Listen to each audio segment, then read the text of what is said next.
Well, I guess I can start, in the simplest way, and we'll start expanding the details out. The reason it's called Nexus is the definition of it, as far as the English dictionary, is a connection between two or more things. So Nexus isn't just a peer-to-peer decentralized distributed computing network, otherwise known as the blockchain, or different other associated technologies. Torrents use similar principles. It's a connection between two or more things, and there can be many things that is connected to it. It can connect economies, it can connect people, it can connect, money essentially with, the computers. So it's really, the project is called Nexus, and the name was chosen specifically because it can describe the entire scope of it. But just focusing on the blockchain currency aspect, yes, that's essentially a pure SHA-3, peer-to-peer decentralized distributing network.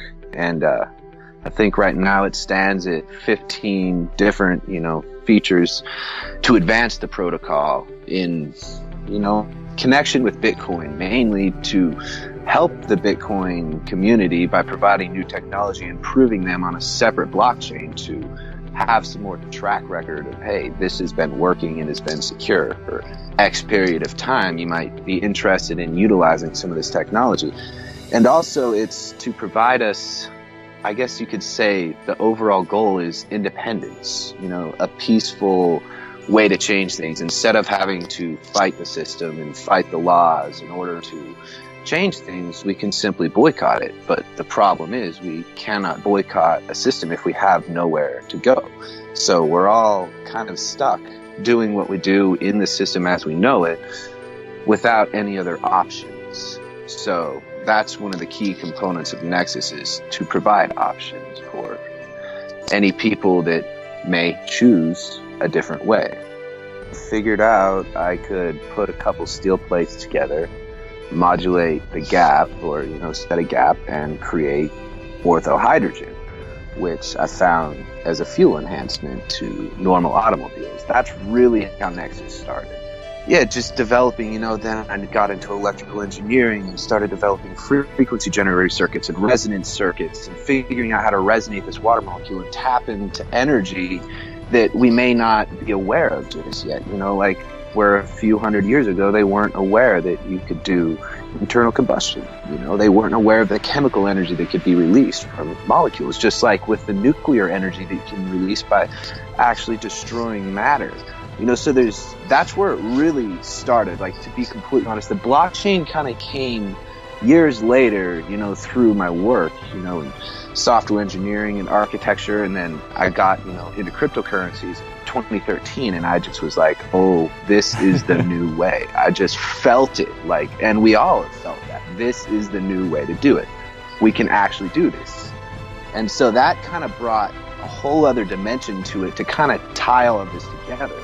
Because essentially, we need a stable currency. We need a stable container for wealth. Otherwise, all the wealth that we have earned can just be dried up in the bank runs. With the way that the banking system is designed now, it's just not sustainable for the future. So why go through all these efforts to build all these things and monetize them when all of that money could dry up because we don't have any say or transparency in the world's currencies? We don't know how much is being printed per day.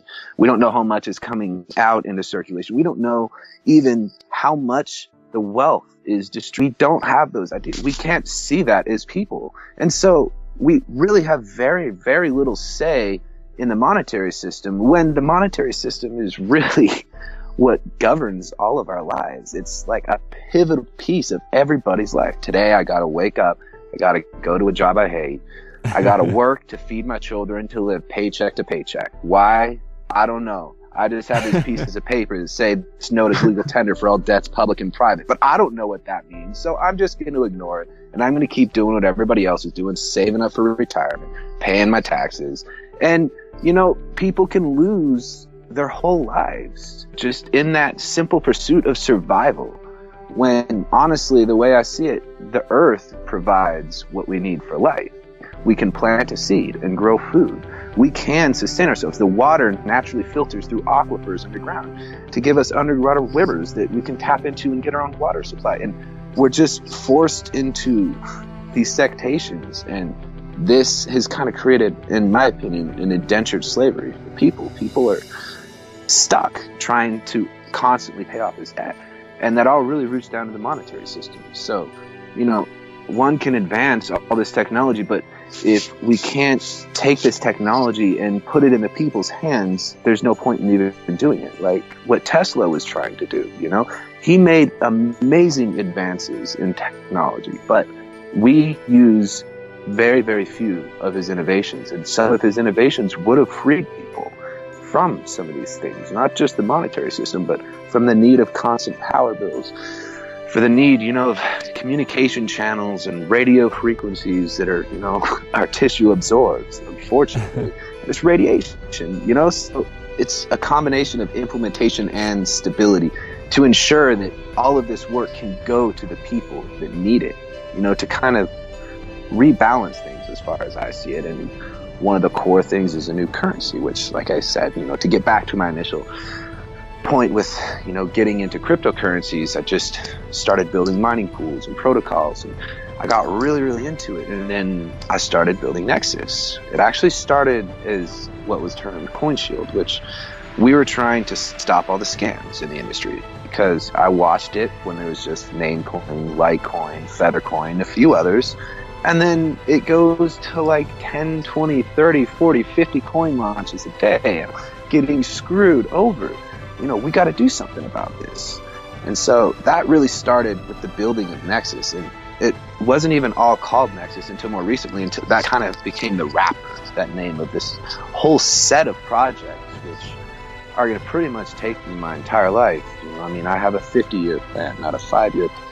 The Nexus, just like I said, one thing led to another, which led to another. And then CoinShield outgrew its name, and I started thinking about building economy, you know, and import export through the crypto, and then even advancing it to the point of like working on decentralized internet with a trust system. But there's like infrastructure, like blockchain is, it's a really great advancement in consensus algorithms for a distributed computing network, which that's a big thing. But there's so many short sightings, and I feel like right now we're trying to put band-aids on it instead of actually building the proper structures that are going to allow it to be used on a global scale. You know, I mean, it was started as a simple experiment, and now, in my opinion, you know, it's kind of lacking some of that, how do I say it, fresh creativity that really Satoshi put into it. And it's also lacking the vision. I mean, it's kind of like, well, Satoshi thought this, Satoshi thought that. You know, there's no real definitive source of that creativity in it anymore. It's just everybody saying Bitcoin's this or Bitcoin's that or Satoshi wanted, and then people could argue, and then they make all these bips and they make all these soft forks of we're going to increase the block size and we're going to do this and we're going to do this crazy transaction laddering. And I'm like, dude, put them on different protocols. You can transmit blocks with just the hash, because all you need to do is verify your Merkle root. You verify your signatures when you accept your transactions into the memory pool. You don't need to relay transactions into blocks. You need to relay the proof of that transaction, which is the transaction hash. So that's all you really need to include. And even at a 1 megabyte block size, they could be getting, I think I calculated close to like 50,000 transactions per second, something like that, with just the current block structure by reducing the size. And some people are starting to get into it with the Scaling Bitcoin conference. They're talking about, hey, we don't need to verify signatures twice. We verify them on accepting the memory pool, or we verify them when we accept a block. And we're doubling up the network overhead because we have to relay transactions, and then we have to include transactions in a block, and that's just overloading these blocks. So yeah, we're going to increase the maximum block size. And it's like, yeah, but that's a band-aid. You know, that'll work for now. But what happens when the protocol can't handle that many people? Like what happened in 2013 when Cyprus drove the price up to $260. It crashed because Mt. Gox crashed, because they overloaded their whole exchange engine, and everybody said, oh my gosh, we're going to lose our money, and then they liquidated. If the infrastructure is not ready for mainstream adoption, why are we trying to make that? You know, why don't we put more effort into actually thinking like Satoshi, learning to think like Satoshi, and building off of that, rather than thinking that we know, or thinking, you know, because Satoshi like had a unique way of thinking, and that's really what spawns the beauty of the blockchain. The whole functionality and the technology in itself. It's just all about thinking differently, in my opinion. I've written thousands of new lines of code, fixed many bugs. I guess I can start with just some of the base. So Bitcoin's using secure hashing algorithm version 2. We all know is SHA-2, correct? And it's 256 bits. So I guess we'll start with the Nexus miners. It has 2 mining channels in which you can mine, and they're actually regulated by a precise reserve system. So that means, you know how the Bitcoin block time changes here and there? Sometimes it's 9.5 minutes, sometimes it's 10.5. Well, there is no code regulating that. Like, it's really, the supply is based completely on the difficulty. So, you know, if the chain slows down, then it's going to deflate a little bit. If the chain slows up or speeds up, it's going to inflate a little bit. So, I mean, it kind of works. But one thing I thought is transparency. So the reserve system allows you to monitor in real time how much is being produced every time interval, and it cannot sway from that number. It is mathematically locked. I use radioactive decay equations instead of block reward halving, which really stresses the market and the miners and everything. I mean, being a miner, the block reward halves, there goes half your profits. It's like, so I made it a slow decaying curve, basically. That's how it's minted or created. Now, the miners are either a GPU miner or a CPU miner. The CPU miners are searching for dense prime clusters off of 1024-bit hashes. So to put that into perspective, that's a number that's 300 digits long. And we have very little knowledge of prime number structures in these large numbers. So the CPU miners are essentially searching for these prime clusters and mapping out the prime density in really high numbers. And the reason I went to 1024-bit hashing for the block hash, and it's a full length output too. Block hashes are 1024. They're 4 times the security of Bitcoin because quantum computers are coming out. And they're already working on encryption cracking quantum computers. So Bitcoin was developed before they really thought of it getting big. But quantum computers, like, they cracked SHA-2. The whole industry is based around that. And that's really like all eggs in one basket. Yeah, we're banking the whole value of this economy on the security of this one hashing algorithm. So I use SHA-3 functions Skyne and Kekik, and I created what's called the SK. So that way we have a balance. You know, hey, if there's a collision found in Skyne, Kekik will cover it. Skyne's kind of a weaving hashing function, and Kekik's a sponge function. So they complement each other very well. It's a very efficient algorithm. So basically, I took all the SHA-2 out. I made the block hashes 1024-bit. I made the transaction hashes 512-bit. I made addresses 256-bit because it was using an outdated, insecure hashing algorithm, RIPE MD 160 for Bitcoin address generation, which, you know, it works, but I'm kind of the stickler for security, and I think very long term.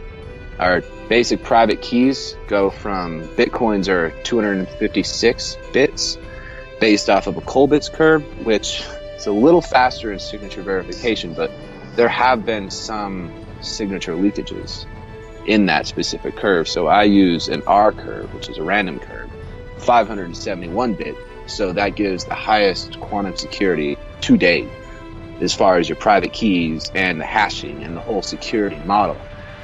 And so those are the 2 mining channels. They get 50% of the reserves, which are regulated precisely by the decay equations. And then I don't know if you guys are familiar with Peercoin and the proof of stake model.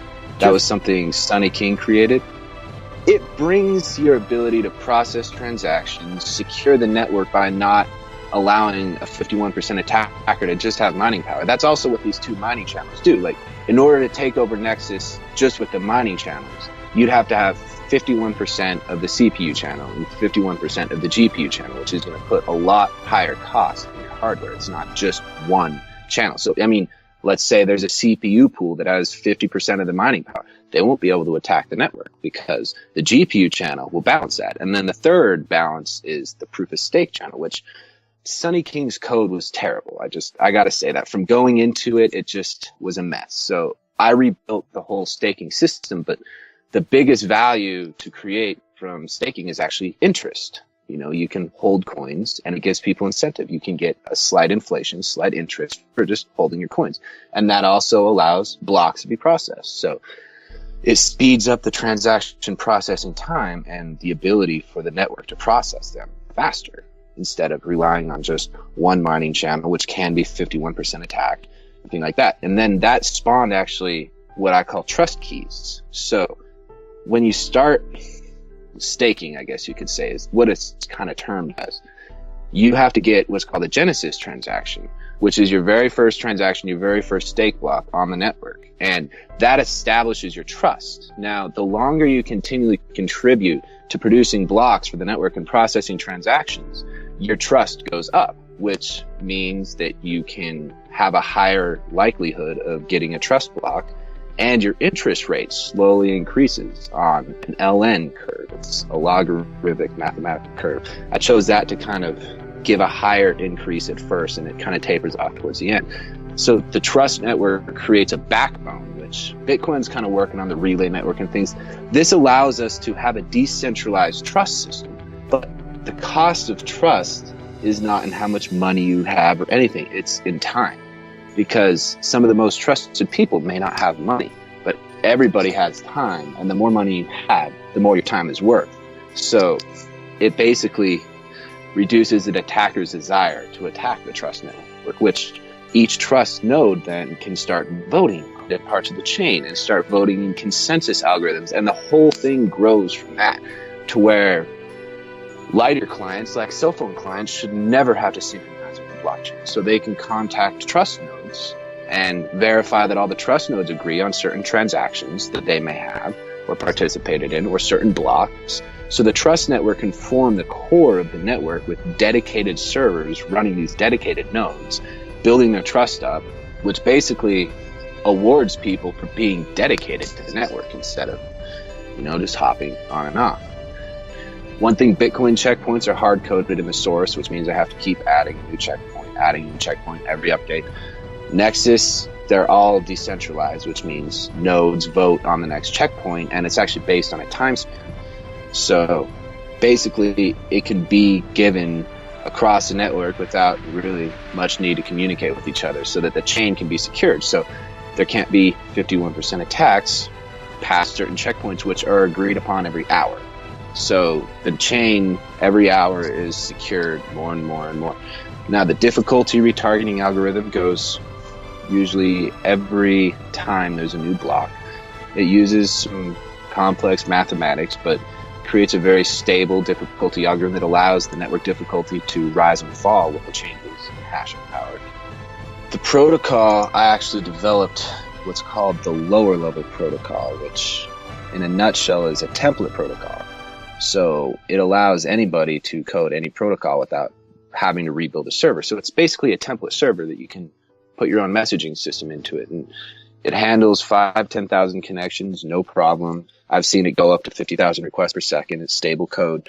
And so that's, I'm building in to the core of it with the messaging system. And this advancement in the protocol will allow a lot more functionality to happen, because Bitcoin's protocol is single threaded messaging, which means once a block comes in, it has to process the whole block, check all the signatures, everything like that, which can take quite a bit of time, and then it'll relay it.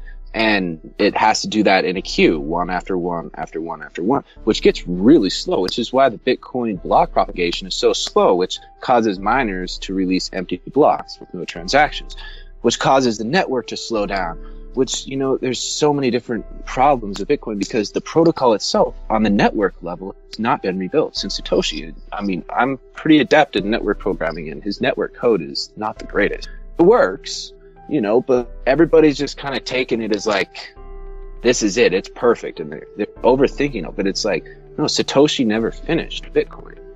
Bitcoin's kind of left undone, and some of the really core issues in Bitcoin haven't been resolved, like the time. Clocks can be 2 hours from each other on the network, which opens a lot of exploitable holes, especially when they start making time-based securities, like their new BIP, I think BIP 65 or 66, with a time log verified transaction where they can't be spent till this time log. Well, if you got a 2-hour clock trip, that's not going to be too accurate. The network's not going to have a consensus across the world, because computer clocks don't even see a second the same. So I built what I call the core LLP, which is, lower level protocol. There's the mining LLP right now and the core LLP, and I'm working on the messaging LLP. Then I'm going to break that into the voting LLP, the transaction LLP, the block LLP, and put everything on multi-threaded data connections, and then have them pushed to one central place so that, hey, you can verify blocks on multiple threads, so you can relay and move everything a lot faster, which will be very necessary once more people start flooding into the network, instead of just having services like Coinbase do all the transactions. Yeah, LLP just allows me to make any protocol just a little bit new code. I can create any type of messaging protocol now, and it's always going to be high efficiency. It's all going to be multi-threaded. So instead of, think about it on Bitcoin, let's say one node is relaying, they get blocks, they get transactions, right?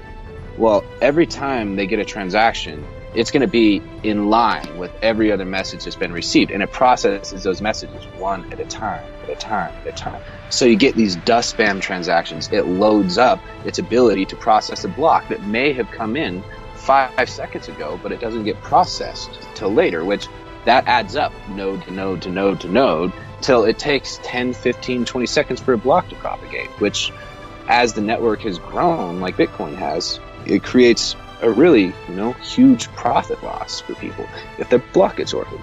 So they're going to be less incentivized to process transactions. And that's what I was getting at, is a lot of miners actually don't even include any transactions in their block because they just want to get the Coinbase payout, and there's really no reason for them. And yet they're talking about scaling up the Bitcoin blockchain with all these elaborate, overcomplicated ideas. But the core of it all really needs to be reworked, because asynchronous is what it's called, a procedural synchronous messaging system like right now, in a queue. It works at small scales, but really the power comes from being able to do simultaneous processing. So I'm breaking the core level protocol into specialized protocols that all communicate with each other on different layers, instead of it all being one spot, one message after the next message after the next message. It's tens of thousands of messages could be being processed per second.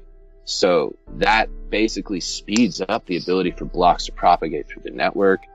That'll give more incentive for miners to include transactions, which trust transactions in the mining network will actually promote honest miners, and it'll penalize them for giving empty blocks. It'll penalize their trust, which will give them less of the perks of having trust in the network. The trust, I see it as kind of like a decentralized consensus voting, because Satoshi's initial concept of the block was every block is a vote, which was cool. Back in the CPU days, every block could be a vote, but now not everybody can get access to those votes because they don't have the hardware. They got to buy these ASIC rigs. They got to have all these different things. Let alone, there's so many nodes that don't even create blocks. They just process transactions. So, there's a lot of limitations that have been brought out from Bitcoin. Well, what I'd hope, is that Bitcoin can adapt with the circumstances and the change. You can adapt quickly, because that's really going to be the determinant if something else, takes the center stage or not. I always use the analogy with Bitcoin is, are you familiar with vacuum tubes and transistors? All it is a switch. Now, tubes are vintage now. Tubes actually sound much better, on tube amplifiers. People prefer them than to solid state amplifiers. But tubes are just too big to be able to create a computer out of them. That's why computers used to take up whole rooms. So I see Bitcoin as kind of like a tube. It's the transistor that's really going to make it mainstream, because it's going to make the cost low enough to put it in everybody's hands. But right now, there's too much cost in Bitcoin for it to really go mainstream, because you got the cost of learning, you got the cost of the coins, you got the cost of the hardware, you got to maintain the wallet, you got to deal with the Bitcoin developers, all these different costs, that, just kind of where computers were too big for anybody to have. But then somebody, named Steve Jobs, I can make a computer and put it in everybody's hands, and that can free them. And that's kind of similar to how I'm thinking with Nexus. Now, of course, I want Bitcoin to succeed. And that's kind of part of the approach as well, is in hopes that as we progress our technology further, Bitcoin can find value in it so that they can advance themselves, and they don't need to worry about, hey, we're doing an experiment on Bitcoin. No, here's the proven experiment, and here's the track record, and here's how long it's worked and how long it's been secure. You might want to consider it. Here, the work's already done for you. Here you go. developing a new technology and enhancing Bitcoin at the same time, not to compete with Bitcoin and say we're going to be bigger than Bitcoin, but to provide mutual value in the industry and fill spaces that maybe Bitcoin isn't. Because, there's still a market for tube amplifiers. I mean, people love them. They're great. So I think Bitcoin and all these other currencies are going to find their appropriate uses in the world at large. So Nexus is just filling one of those spaces and providing what it has to the rest of the community to better the whole industry, not just one part of it. You know what I mean? Anybody can be able to use it, and it could seriously improve Bitcoin. Yeah, we're on exchanges. We have users. I mean, it's really a community-built coin. I'm just a guy typing the code. I mean, a lot of these innovations came from me, but other ones came from other people suggesting things. Like, that's something I firmly believe in, is by the people, for the people. It's, what do you guys want in it? Now, sometimes I have to make some decisions for that, but really, the development started publicly, actually, about 1 month after I started working on the core, and pitched the idea to everybody, and that's when the community started forming. We have a lot of people that actually are involved constantly in giving suggestions. They'll say, hey, what do you guys think about this? Do you want this feature? Do you want that?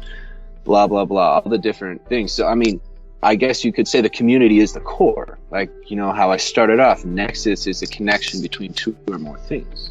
So it's a connection between people, it's a connection between computers, it's a connection between economies, it's a connection between technologies, it's a connection between industries, and that's kind of how I see it. Honestly, I spend most of my time in the code. I mean, stories I could tell you, personal experiences I had with the visions of it all, like the story I gave you, how I got into it and realized, or the story about how I pretty much locked myself in a room for about a year to build it, or to at least build it ready for launch, And like going outside was like an event for me. I was like, wow, look at this world out here, and like I spent so much time in that code that it's like the back of my hand. It's like I know where everything is. It's a part of me. I guess this isn't quite a story, but it's maybe something I can share that I learned from spending so much time in it. It's not about your ability to program. It's not about any of that. Anybody can learn to program. But the biggest challenge I faced in building Nexus was actually learning to think like Satoshi, learning to think and tune into his mind, because I could see how he thought, how he heard. That's the biggest thing I can say, and that's what enables us to create this new technology that can liberate us people, is we have to think a certain way. We have to think with certain intentions. And the only way I got through it all, building it, was to know why I was doing it, because I wasn't making anything from it. I wasn't getting any socializing. I was literally in front of a computer 12 to 14 hours a day. And then all night, I'm sleeping and I'm dreaming of the code and solving problems while I'm dreaming. I'm just like, the only way I could do it was to know I was doing it for the betterment of mankind. Rise up above yourself and do something to better the world around you, and hope that other people will kind of follow suit and start doing the same thing, and that's when the world really starts changing. Well, if you're interested in getting involved as far as helping with the community, just drop me an email. It's colin@nexusoft.io, which is COLIN at NEXUSOFT.io. You can check out some of the network statistics, some basic brief overviews of the features on the platform, which is nexusoft.io/platform. That shows you the economy's condition, the current trades, the mining reserves, all the different features coming to life. It's got a block explorer. We have IRC on there. You can also request an invite to our public Slack, which is nexusoft.slack.com. You can go to Bitcoin Talk and check out our thread where there's a community over there. Or you can simply just Google Nexus decentralized currency or Nexus Nero, whatever you choose, and you'll come up with a bunch of different statistics on where it's at and the levels of development. I usually keep developmental updates on Bitcoin Talk. I also post them on Twitter. Our Twitter handle is Nexus Nero. And you can contact any members of the team, which, contacting me, you can get in touch with all of them and see how you'd like to get involved. But the number one thing that's driving this community is helping people and bettering the world. And you know, making the world something that we can all appreciate living in. And it's us that does it. And that's what we've learned with Bitcoin. We can create our own money. We can create our own system. And we can base it on principles that we all know is our true nature. Not the greed and the lust and the fighting and the anger and the wars. No, our true nature is love and helping one another. That's really the biggest vision of it all.